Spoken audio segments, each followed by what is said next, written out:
Hello everyone, welcome to detailed analysis of English language section on CLAT Olympiad.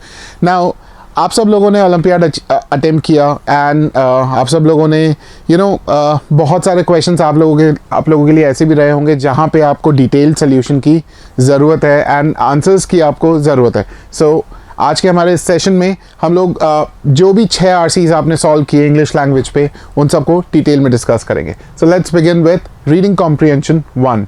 Now this passage number 1 was about Virat Kohli's performance as a captain.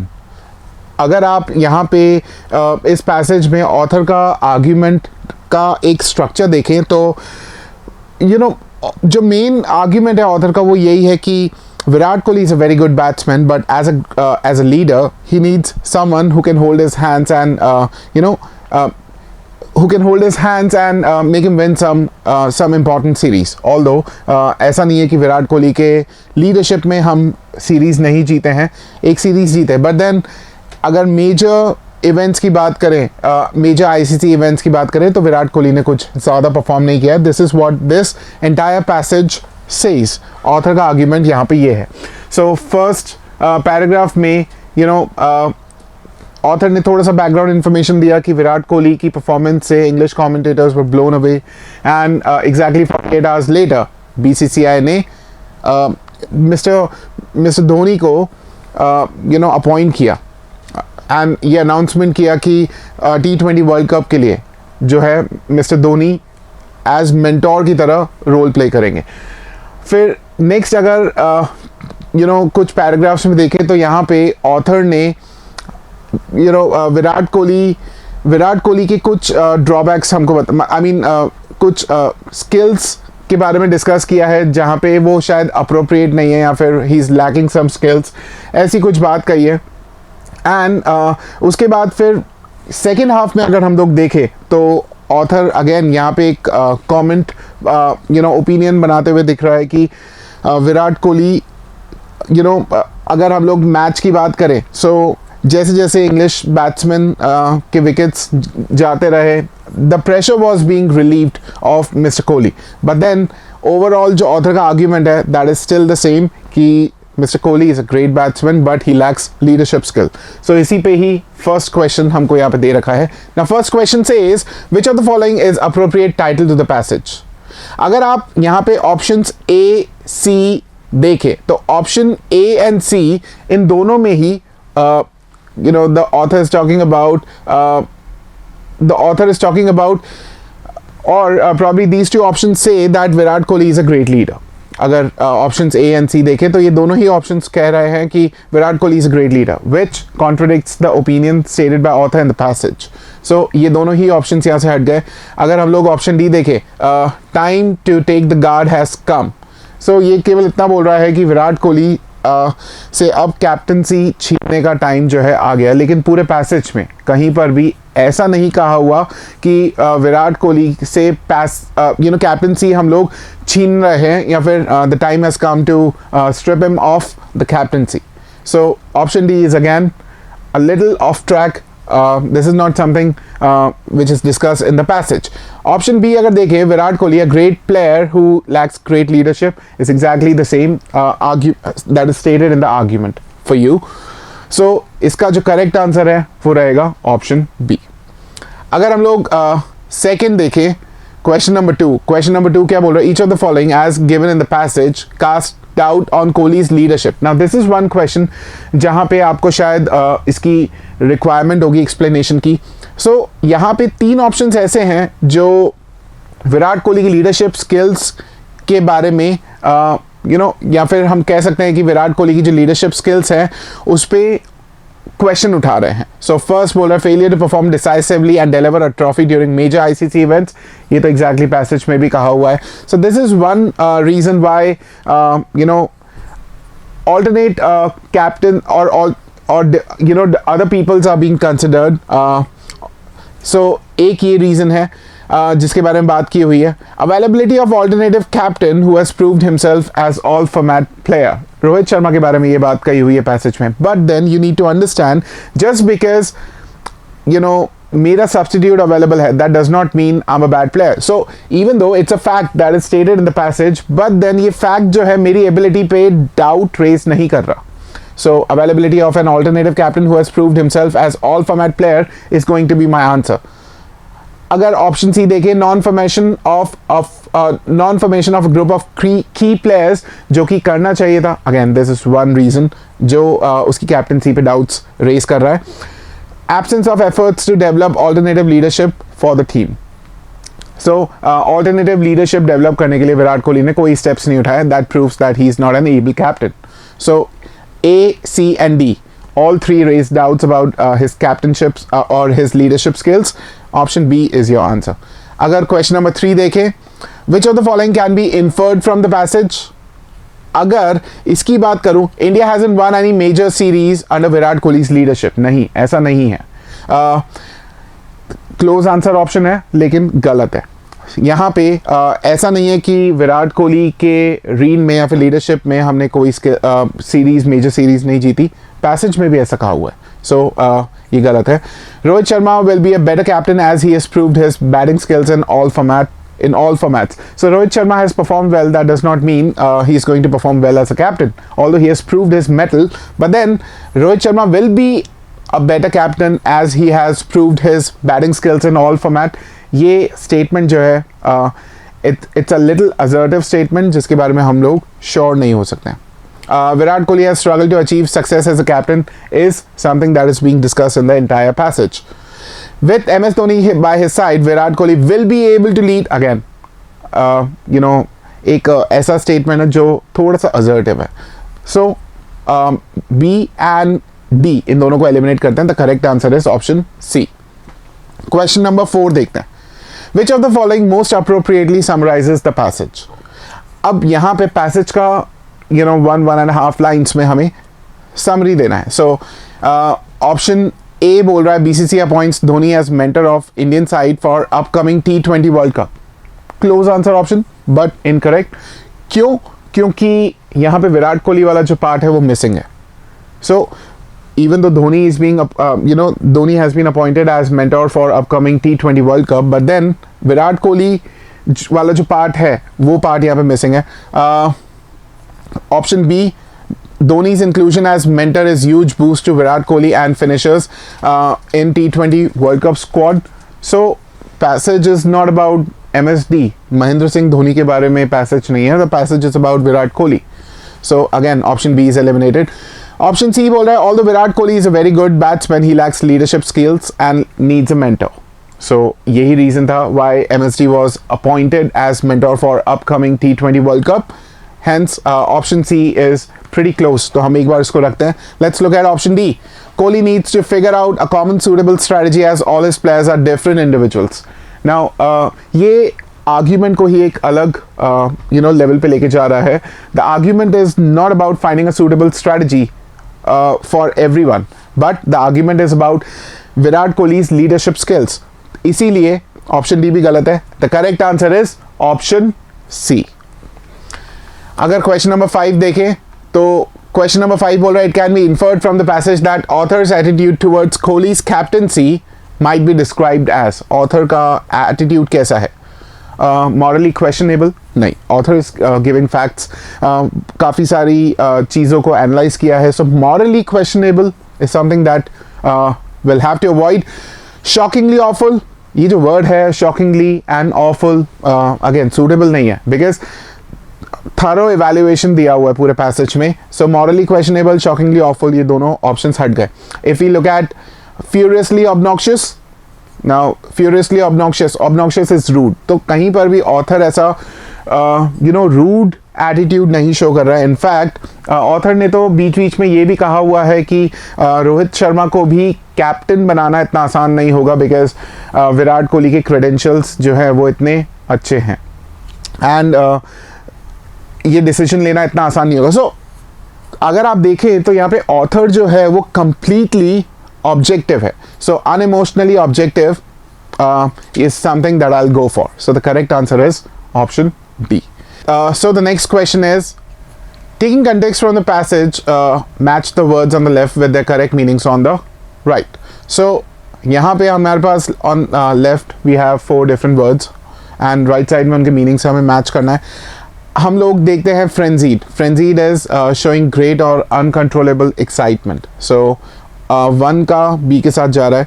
Option A and option C, ये 2 option हो सकते हैं। इसके बाद अगर मैंने next जो word देखा डेकोरेटेड का मतलब है टू कॉन्फर एन अवार्ड और मेडल ऑन। सो 3 जो है वो ए के साथ जा रहा है, hence the correct option is option A. So I think ये पैसेज जो है वो ज़्यादा डिफिकल्ट नहीं रहा आप लोगों के लिए। Let's move on to passage number 2।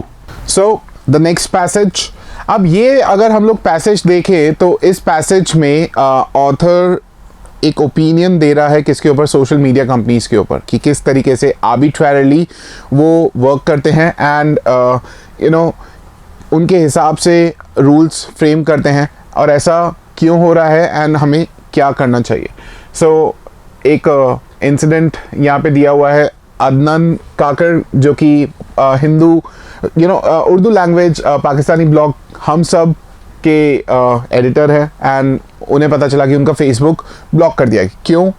Because ये इशू जो था कुछ ऐसे कंटेंट से रिलेटेड था जो कि अलाउड नहीं था। सो मॉडरेशन के नाम पे अकाउंट ब्लॉक कर दिया गया था एंड उसके बाद फिर एक्सप्लेन कर रखा है कि ऐसा क्यों हो रहा है। तो अगर आप देखें तो यहाँ पे ऐसा इसीलिए दे रखा है क्योंकि यूएस गवर्नमेंट खुद जो है क्लियर नहीं है। सो ये जो सोशल मीडिया कंपनीज है यूएस गवर्नमेंट के एक्शन से क्लूज लेती है कि उन्हें क्या करना चाहिए। अब बोल रखा है some of the confusion around the issue stems from US government itself.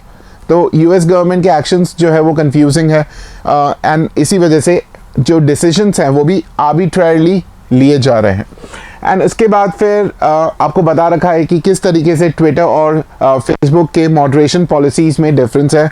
Twitter क्या करता है, फेसबुक क्या करता है। एंड लास्ट में अगर आप पैसेज के एंड में देखें तो यहाँ पे दे रखा है कि there is certainly no easy way to moderate content on social media specially that related to dangerous and violent organisations. However glaring issues above have to be addressed by social media companies. इन्हें address करना पड़ेगा, social media companies को address करना पड़ेगा because people see them as doing bidding of the most powerful government in the world. So यहाँ पे इस तरीके से पैसेज आपको दिया हुआ है। Let's look at first question. अब फर्स्ट क्वेश्चन बोल रहा है which of the following is correct in reference to the information in the passage. US government does not deal with foreign terrorist organisations. ये बिल्कुल सही है। थोड़ा सा इन्फर करना पड़ेगा तो मैं वापस आपको पैसेज पे लेके चल रहा हूँ यहाँ पे। Now this passage, यहाँ पे देखिए, some of the confusion around the issue stems from US government itself. Despite being on sanction list for attacking civilians and US military, Afghan Taliban was not designated as foreign terrorist organization. और फिर आगे दे रखा है the US wanted the channel to stay open. तो मैं इस particular line से infer कर सकता हूँ कि फॉरेन टेररिस्ट ऑर्गेनाइजेशन से यूनाइटेड स्टेट्स गवर्नमेंट जो है वो डील नहीं करती, क्योंकि क्लियरली दे रखा है कि अटैक करने के बावजूद अफगान तालिबान को फॉरेन टेररिस्ट ऑर्गेनाइजेशन नहीं डिक्लेयर किया गया क्योंकि United states government channel open रखना चाहती थी, यानी कि फॉरेन टेररिस्ट ऑर्गेनाइजेशन से बातें नहीं होती हैं। सो जो हमारा इस क्वेश्चन में ये जो पर्टिकुलर पॉइंट है हम लोग इन्फर कर सकते हैं। Palestinian group Hamas and Lebanese group Hezbollah are designated as foreign terrorist organizations. We can very well infer this. And third wala, Facebook has double standards because unlike in Pakistan, Afghan Taliban content in US is allowed. उल्टा दे रखा है, वहाँ पे कह रखा है कि जो कंटेंट है Facebook is not very strict या फिर डिसीजन लेने में जो है थोड़ी सी देर हो जाती है, लेकिन पाकिस्तान में डिसीजन बहुत जल्दी ले लिया जाता है। यानी कि डिसीजन तो लिया जाता है ना, तो ये नहीं कह सकते हैं कि तालिबान कंटेंट जो है यूएस में अलाउड है, right. So we can not say that because ये स्टेटमेंट जो है क्लियरली बोल रहा है कि कंटेंट अलाउड है। They might be lackadaisical in their attitude but then allowed नहीं है। सो यहाँ पे फर्स्ट एंड सेकेंड, हेंस आपका आंसर है option A. If you look at this one, each of the following is discuss in the passage except that. Now यहाँ पर अगर हम लोग देखें तो हमें option A, option B and option C तीनों के बारे में पैसेज में बात कर रखी है। नाइजीरियन प्रेसिडेंट ने क्या किया आफ्टर सेंसरशिप, ट्विटर का सेंसरशिप कैसे डिफरेंट है, ये सारी चीज़ें आपको मेंशन कर रखी है। बट देन ये नहीं बता रखा कि ट्रंप के अकाउंट को क्यों ब्लॉक किया था, तालिबान को क्यों अलाउ किया। सो इसके बारे में कुछ भी बात नहीं कह रखी है। Hence each of the following is discuss in the passage except that. So your answer is option B. If you look at question number 9, which of the following is primary argument of the passage? यहाँ पे बोल रहा है the content moderation practices of social media companies are arbitrary and inconsistent and they need revision. That's exactly the same thing that was discussed in the passage कि जो moderation practices है social media companies की वो arbitrary है and inconsistent and they need revision. So option A is your answer. Question number 10 देखें, which of the following can be inferred from the passage? Facebook is transparent about its rules regarding content moderation. Exactly उल्टा दे रखा है, because कह रखा है कि Facebook कैसे करता है इसका कोई आइडिया नहीं है। Social media companies do not follow a uniform policy towards Taliban. Social media companies की जो पॉलिसीज हैं वो यूनिफॉर्म नहीं है। ट्विटर जो है वो अलग तरीके से तालिबान को अप्रोच करता है, फेसबुक जो है वो अलग तरीके से तालिबान को अप्रोच करता है। You know, how a social media platform treats an organization depends completely on US government policy. So मैं ये भी नहीं कह सकता हूँ, क्योंकि यहाँ पे जो ये वर्ड है completely, ये थोड़ा सा confusion create करता है। वहाँ पे कह रखा है some of the confusion arises with how US deals with these organizations, but then completely I can't say that. So the correct answer is option B. Moderating content post by post is better. Can't say that. कि Twitter का जो approach है वो ज़्यादा अच्छा है या फिर फेसबुक का जो अप्रोच है वो ज़्यादा अच्छा है, ऐसा कुछ भी ओपिनियन नहीं दिया हुआ। Hence the correct answer is option B. So I think आपको ये समझ में आया। Let's move to next passage. अब अगर आप ये वाला पैसेज देखें, this passage is about why supreme court rejected the Haryana high court order where the letter fixed और the letter said that somebody fixing somebody who earned 6 lakh as 6 lakh rupees an annum, वो एक criterion था कि क्या उस person को या फिर उस फैमिली को क्रीमी लेयर में कंसिडर करना चाहिए या नहीं करना चाहिए। सो हरियाणा हाई कोर्ट ने एक ऑर्डर दिया था एंड फिक्स किया था 6 lakh as the criterion, but then supreme court ने उसको रिजेक्ट किया and this entire passage is about why supreme Court did it. So begin कैसे होता है कि सुप्रीम कोर्ट ने क्लियरली मना किया कि economic criterion alone can not be used to classify a member of backward classes belonging to creamy layer and ये बता रहा है कि it's a little interesting because it adds to the jurisprudence of affirmative action.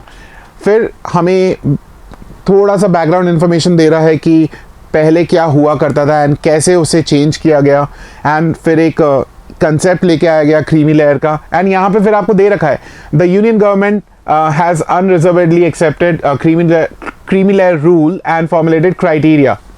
सो कह रखा है कि किस तरीके से यूनियन गवर्नमेंट ने उसे एक्सेप्ट किया था एंड फिर अब यहाँ पे बता रखा है कि क्यों ऐसा इसमें प्रॉब्लम हुई।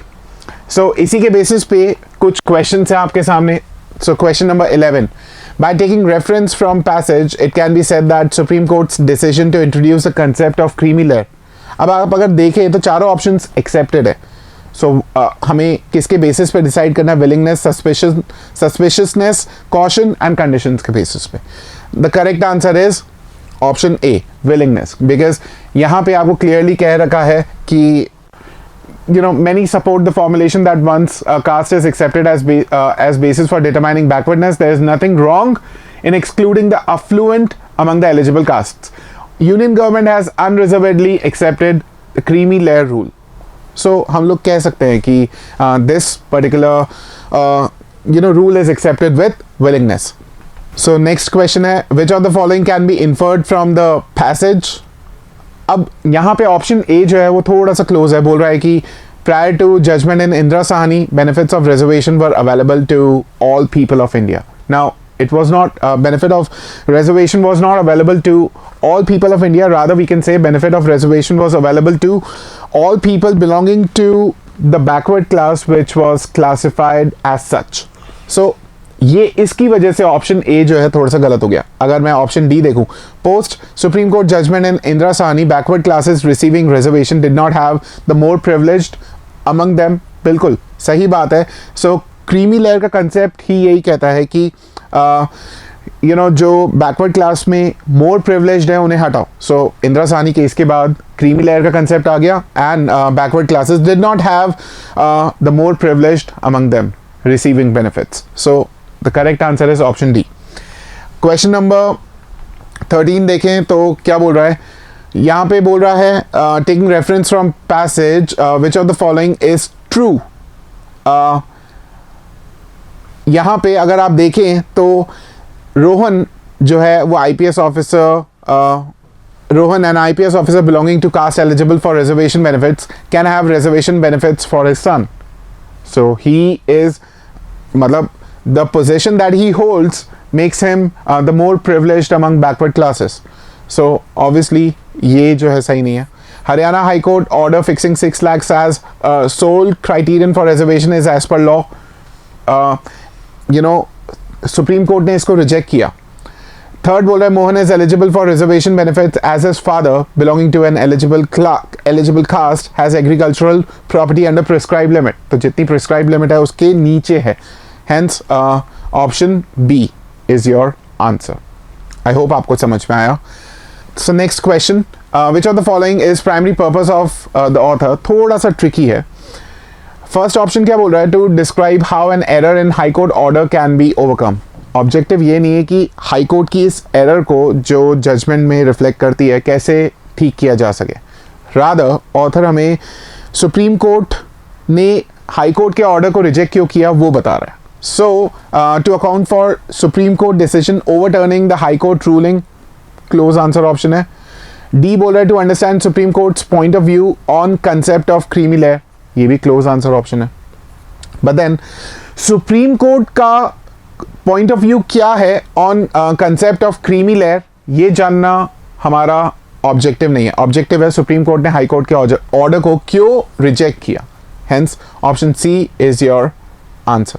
Question number 15, which of the following is central idea of the passage. Central idea अब देखते हैं यहाँ पे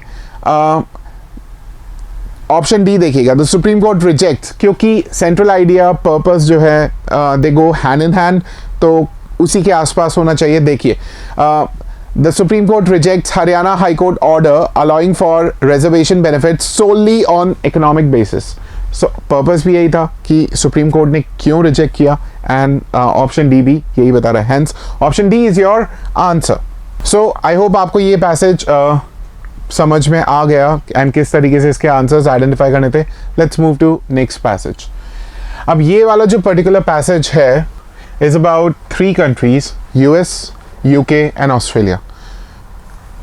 इस पर्टिकुलर पैराग्राफ में US and UK जो है ऑस्ट्रेलिया को this passage is about US and UK helping Australia build nuclear powered submarines, and इसी के चक्कर में जो ऑस्ट्रेलिया का कॉन्ट्रैक्ट था with French company naval group, उसके साथ वो कॉन्ट्रैक्ट जो है वो क्वॉश हो गया। एंड अगर हम लोग देखें तो आगे ऑथर ने क्या कह रखा है, चाइना के जो फेयर्स हैं यहीं से ही सामने आते हैं, एंड फिर कह रहा है कि इस तरीके का जो एंडेवर है, इस तरीके के जो एफर्ट्स हैं, they might lead to some unwanted consequences, nuclear material का प्रोलिफरेशन हो सकता है। एंड फिर एंड में ऑथर ने एक और पर्सन का पॉइंट ऑफ व्यू प्रेजेंट किया हुआ है। If you look at the last few lines of the passage, जहाँ पे बोल रहा है what's interesting is that US appears to have thrown the UK a bone by allowing Britain to help design and build the new Australian submarines. The question will be, how will the Australians be supplied and whether they want to develop their own nuclear capability to enrich uranium fuel. So even though in countries ने clear किया कि इनका objective किसी को offend करना नहीं है या फिर इनका objective किसी को attack करना नहीं है, लेकिन फिर भी negative consequences या फिर unwanted consequences passage में discuss कर रखे हैं. So let's look at the questions. First बोल रहा है, which of the following correctly reflects the author's attitude towards US and UK helping Australia build nuclear submarines? Now if you look at this one, author जो है वो कहीं पर भी इस पर्टिकुलर बात अग्री जो है वो नहीं कर रहा with this.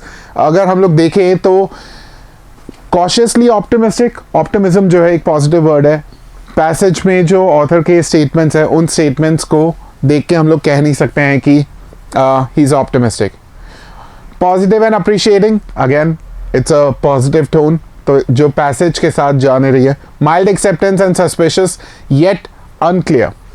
The correct answer is author is suspicious about this entire activity, and the author is also unclear because evidence नहीं है कि actually intention क्या है behind this activity. Possibilities discuss कर रखी है, but then intention क्या है, actual intention क्या है, उसके बारे में कोई evidence नहीं present किया गया है। Hence suspicious yet unclear should be my answer. अगर आगे देखें तो 17th बोल रहा है which of the following is mention as downside of development of nuclear submarines by Australia. ये क्लियरली यहाँ पे दे रखा है कि अगर आप ये करते हो तो एक डाउनसाइड जो है, मतलब पॉसिबिलिटी जो है वो डिस्कस कर रखी है कि अगर ये एक्टिविटी करते हैं तो उससे क्या हो सकता है। Possible diversion of nuclear material leading to proliferation of nuclear weapons, ये एक पॉसिबिलिटी जो है डिस्कस कर रखी है। सो the correct answer is option B. Next question, which of the following can be inferred from the passage? Britain wants improvement in its nuclear capability. ये author का खुद का point of view नहीं है, so हम लोग obviously इसको choose नहीं कर सकते। More countries will make use of the provision in NPT to build nuclear powered submarines, and steps by USA and UK to help Australia build nuclear submarine will lead to proliferation of nuclear weapons। कि proliferation होगा ही, वो केवल as a possibility discuss की हुई है। सो सी can't be inferred क्योंकि ये बहुत ही स्ट्रॉन्ग स्टेटमेंट है। डी बोल रहा है the current provisions of NPT treaty do not prohibit the use of nuclear material for building submarines. बिल्कुल, सो एनपीटी का एक ड्रॉबैक है और उसी ड्रॉबैक को यूज करते हुए ये सारा पूरा एफर्ट जो है वो किया जा रहा है। सो मैं ये तो इन्फ्रेंस ले ही सकता हूँ कि current provisions of NPT treaty do not prohibit the use of nuclear material for building submarines। submarines के लिए allowed है। hence the correct answer is option D। 19 बोल रहा है in the following table words on left have their synonyms on right। so हमें match the following का जो ये activity है वो करना है। so denunciation, belligerence, preemptive, proliferation, ये चार हमें words यहाँ पे दे रखे हैं। belligerence is अगर हम लोग देखें बेलिजरेंस, तो बेलिजरेंस इज पग्नासिटी। सो ऐसा ऑप्शन जो है मेरे पास एक ही है, that's option B. And one जो है denunciation is surely censure, to criticise someone और to denounce someone. Preemptive is anticipatory. So मेरे पास एक ही ऐसा ऑप्शन है जहाँ पे बेलिजरेंस जो है पग्नासिटी के साथ जा रहा है। Hence the correct answer is option B. Next question is which of the following is primary idea of the passage. So कहीं पर भी ऑथर का प्राइमरी आइडिया ये नहीं है कि ऑस्ट्रेलिया ने फ्रेंच कंपनी के साथ अपना जो ये डील है वो ब्रेक किया, बिकॉज यहाँ पे और भी बहुत सारे एस्पेक्ट्स जो है वो डिस्कस किए हुए हैं। सो ऑप्शन ए को, जो कि क्लोज ऑप्शन हो सकता था, अवॉइड करते हैं, एलिमिनेट करते हैं। China denounces the move by US and UK. The whole passage is about US and UK, the US and the UK forming alliance with Australia and help the latter build nuclear powered submarines. So China denounces is just a fact that is discussed in the passage. So वो primary idea नहीं बन सकता। The US and the UK by transferring the know-how of nuclear submarine sets precedent for other countries। ये केवल एक possibility discuss की हुई है। Again, a possibility cannot become the primary idea of the passage. The whole idea is the US and the UK forge military alliance with Australia and help it build nuclear submarine to counter China. So अगर आप first few lines देखें तो यहाँ से clearly जो main idea है वो निकल के आ रहा है, एंड बाद में जो है उसका एक्सप्लेनेशन हमको दिया हुआ है एंड कौन कौन सी ड्रॉबैक्स हैं वो डिस्कस किए हुए हैं। So the main idea is option D, the US and the UK forge military alliance with Australia and help it build nuclear power submarines to counter China. So option D is your answer. So I think ये passage clear है. Let's move to next passage. So next passage. Now this passage was about using, this passage was about an opinion against using COVID shots as vaccine boosters. क्योंकि कुछ wealthy countries जिनके कुछ wealthy countries जो है वो COVID vaccines जो है boosters के तौर पे use कर रहे हैं to increase the level of immunity. However, author का कहना ये है कि ऐसा कोई एविडेंस ही नहीं है जो बता पाए कि बूस्टर शॉट्स जो है वो ज़्यादा अच्छी प्रोटेक्शन देते हैं. प्लस ये भी कहा हुआ है कि अगर वैक्सीन बूस्टर्स हम लोग वैक्सीन शॉट्स जो है एज बूस्टर्स यूज़ करते हैं तो उसके क्या क्या ड्रॉबैक्स हो सकते हैं. ओवरऑल जो ऑथर का ओपिनियन है that's against using vaccine shots as boosters. So यहीं पे हम लोग आगे बढ़ते हैं. Let's look at the first question.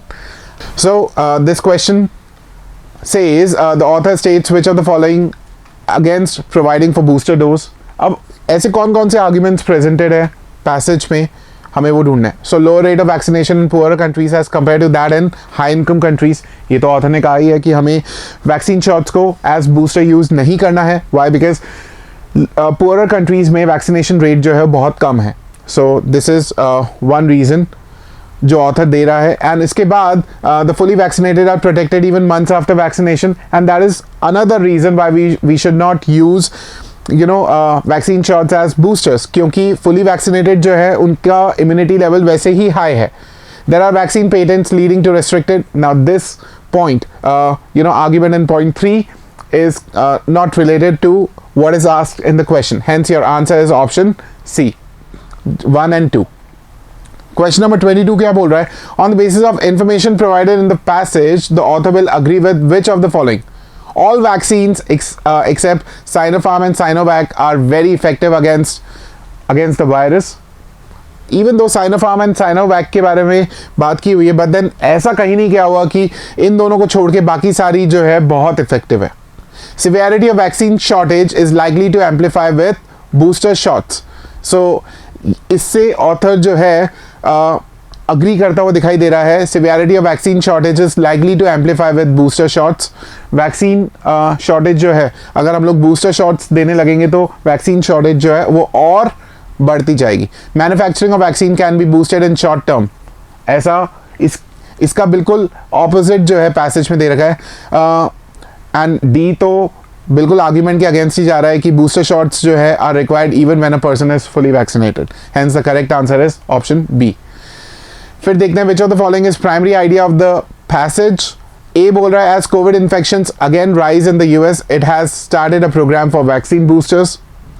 B बोल रहा है manufacture of vaccine should be boosted to provide for both the unvaccinated in other countries and vaccine boosters.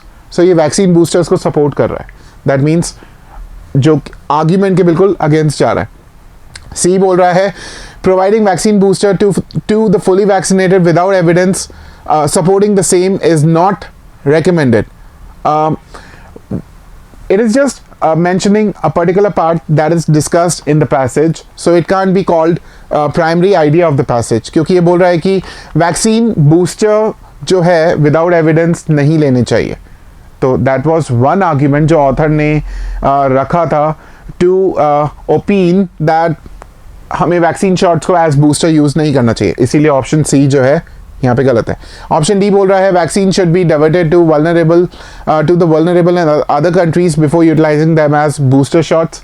That is the main idea of the passage.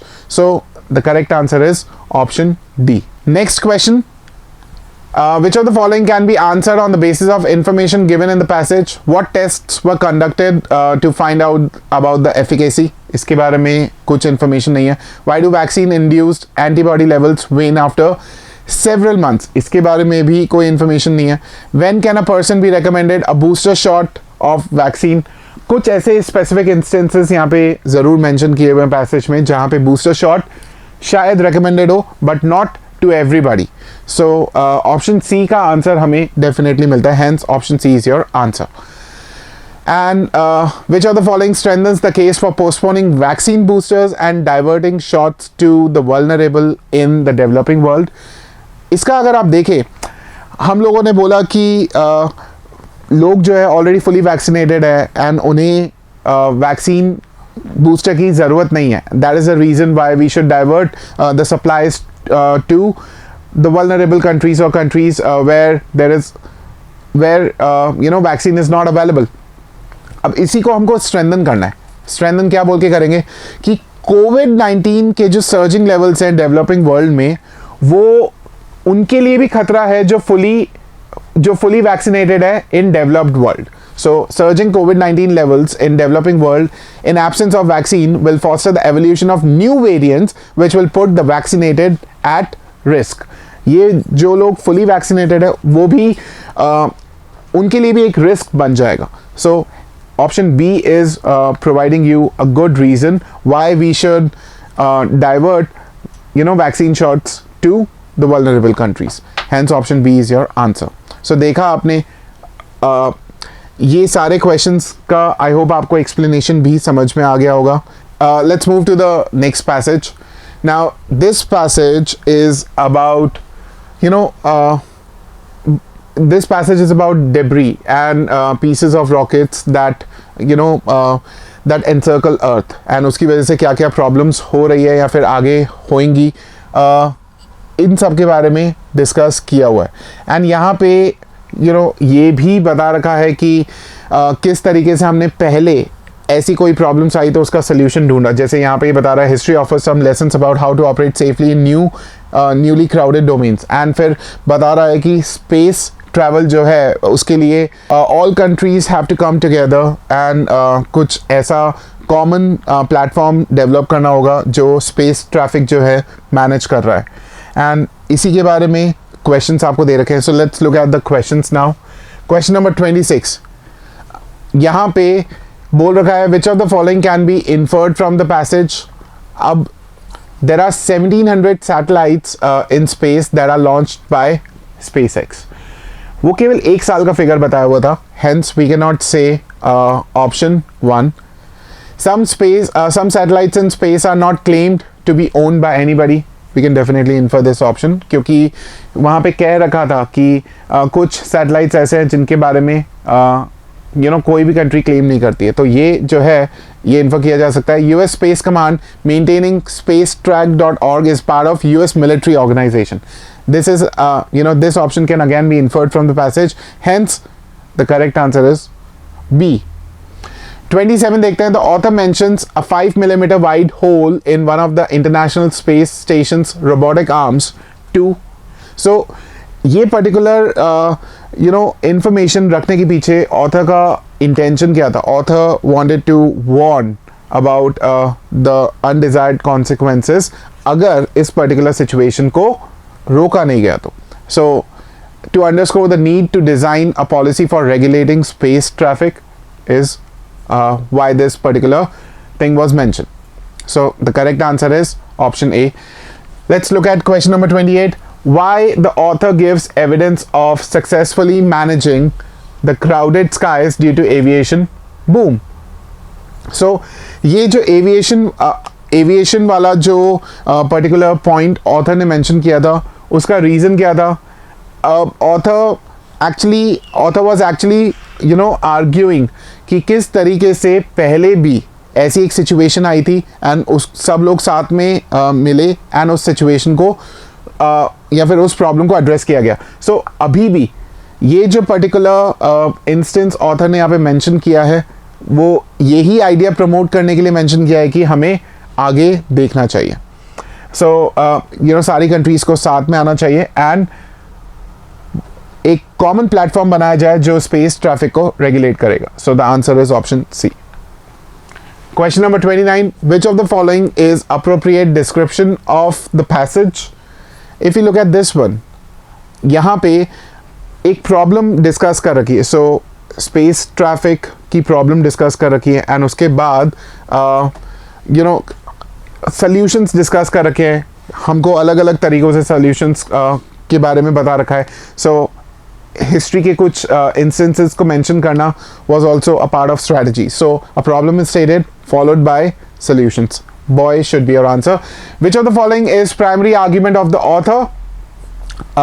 अगर आप यहाँ पे देखें तो ए बोल रहा है the world must come together and form comprehensive framework for space traffic management to avoid space collisions. That's what the entire objective है कि सारे कंट्रीज को एक साथ आके एंड एक कॉमन प्लेटफॉर्म डेवलप करना चाहिए जो स्पेस ट्रैफिक को मैनेज करेगा या रेगुलेट करेगा, ताकि इससे स्पेस कोलिजन्स जो हैं वो अवॉइड हो सके.